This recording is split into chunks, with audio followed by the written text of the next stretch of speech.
Celebrate. What is a cell? Like all living things, you are made up of cells. A cell is the smallest functional and structural unit of all living organisms. An organism is any living thing. All organisms are made up of cells. Some organisms are just one cell. Others, like humans, contain trillions of cells. An organism carries out all of its own life processes. Robert Hooke was the first person to describe cells.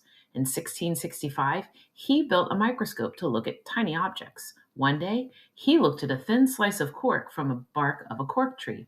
The cork looked like it was made out of little boxes. Hooke named these boxes cells, which means little rooms in Latin. And then below, we can see some pictures. So this picture here is a plant cell, and it says plant cells range in size from 10 micrometers to 100 micrometers. They can be much larger than animal cells. And we will later on be talking about the different parts that you see here inside of the cell. And then here, the average size of a human cell is about 10 micrometers. It would take about 50 average human cells to cover the dot on this letter I. So they're saying 50 cells just to be on this dot. That's how small our cells are. But then over here, it's showing a bacteria cell, and bacteria cells are up to 1,000 times smaller than human cells. So bacteria cells are even significantly smaller yet. All right, why are most cells small?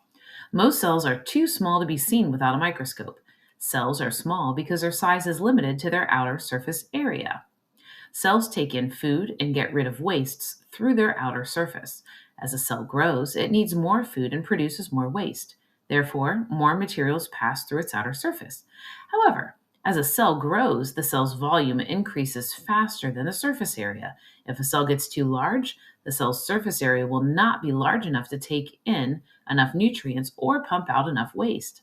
The ratio of a cell's outer surface area to the cell's volume inside is called the surface area to volume ratio. Smaller cells have greater surface to area volume ratio than larger cells.